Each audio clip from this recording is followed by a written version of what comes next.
छोटे होने के कारण हमें देख नहीं पाया, तो वो दूसरे मार्ग में पहुंच गई। इधर में भगवान श्री राम ने उस मार्ग को भी छोड़ दिया, अब तीसरे मार्ग में गई। मैया सती क्या किया, तीसरे मार्ग में भी पहुंच गई। अब भगवान श्री राम कहने लगे चलो कोई बात नहीं, देखते हैं कि मैया ये लीला क्या रचने वाली है। भगवान आगे बढ़े, इधर में मैया सती भी आगे बढ़ती हुई जा रही है श्रोताओं। तो इधर में क्या किया, आगे बढ़ करके जो ही पास में देखा तो दूर से लक्ष्मण बोले ओ भैया जे देखो भाभी आ रही। राम बोले चुप कर, जे भाभी ना जे भाभी है, भाभी।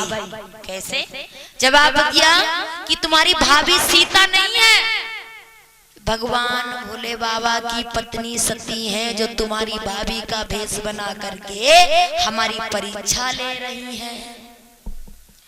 जो ये शब्द सुने, इधर में जो ये शब्द सुने तो क्या हुआ श्रोताओं, भगवान श्री राम आगे बढ़ करके बोले हे माते तुम यहाँ हो। भगवान भोले बाबा कहाँ हैं? और जो ये शब्द सुने तो मैया सती के जो पैरों के नीचे की जमीन खिसक गई, पेट में पानी पानी हो गया। क्यों?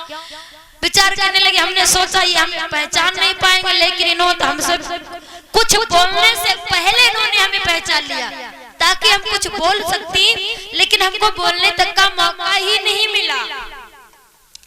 अब इधर में इस तरीका से जवाब दिया तो क्या हुआ श्रोताओं, मैया सती बड़ी परेशान हो गई, अपने नेत्रों को बंद करके बाई जगह पे बैठ गई। भगवान ने अपनी माया से इधर में क्या किया ही,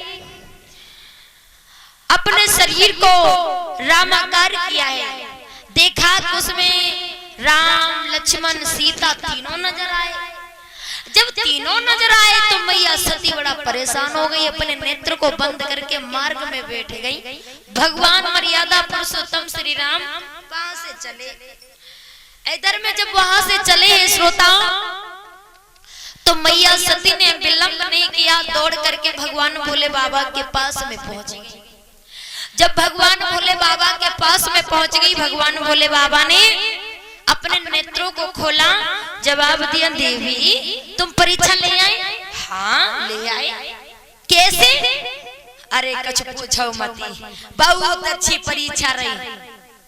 भगवान भोले बाबा सोचने लगे इनने कुछ तो गड़बड़ जरूर किया होगा, ये हमसे झूठ बोल रही।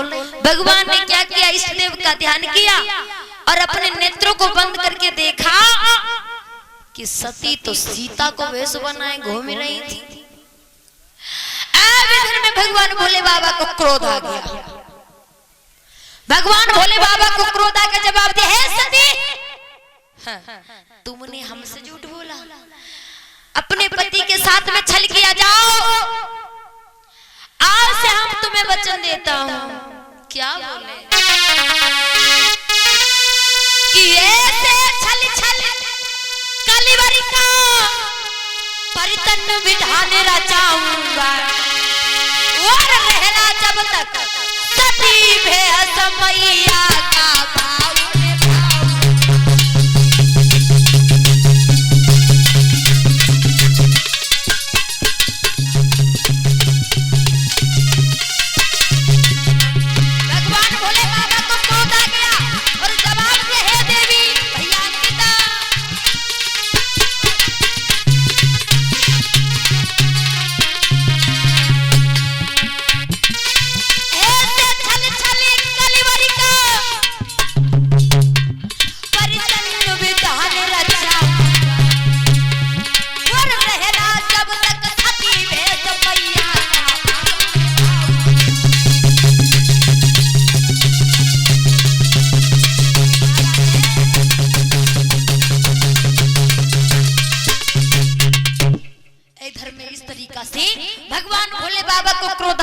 जवाब दिया हे देवी तुमने मेरे साथ छल किया, और जाओ मैं तुम्हें वचन देता हूँ कि आज से मैं तुम्हें मैया की दृष्टि से देखूंगा, क्योंकि मैं मैया सीता को अपनी मैया मानता था और तुमने मेरी मैया का भेष बनाया और तुम्हें हम मैया की ही नजर से देखूंगा।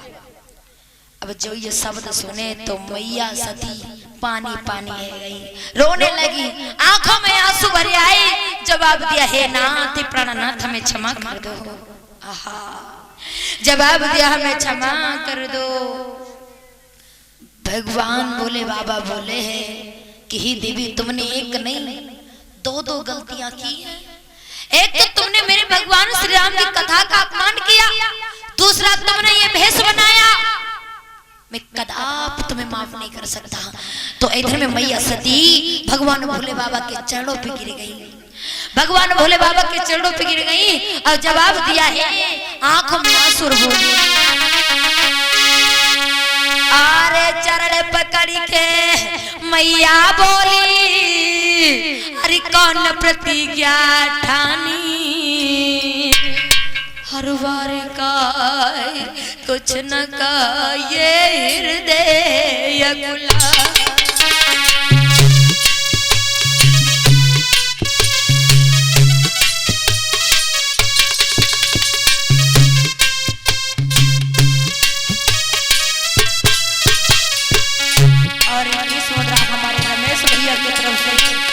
प्रभु से कामना करते मेरे भैया के परिवार को मंगल में रखे। हर चरण पकड़ के मैया बोली कौन प्रतिज्ञा ठानी,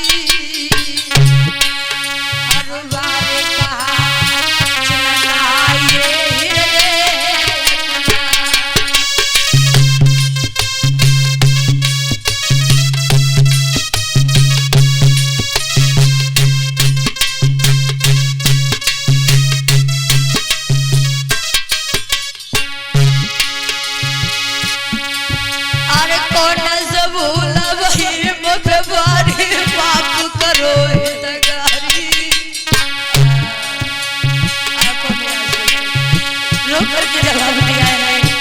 चलाए तुझे माफ कर दो।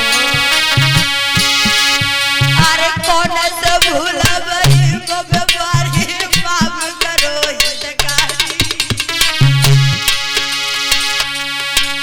हर बार कहा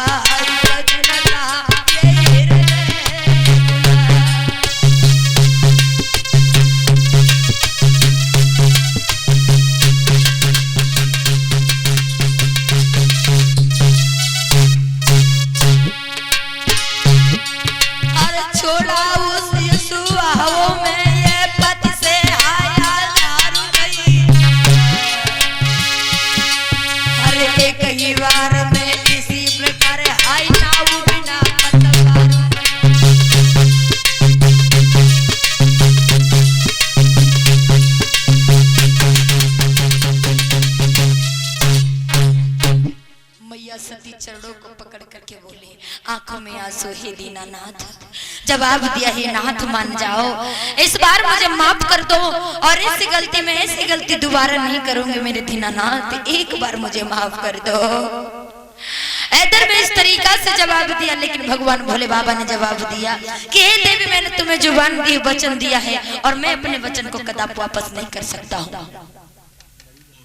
इस तरीका से जवाब दिया तो मैया सती वहां से चली कैलाश पर्वतों से टकराने लगी है, लेकिन कोई उनसे बात करने वाला नहीं था।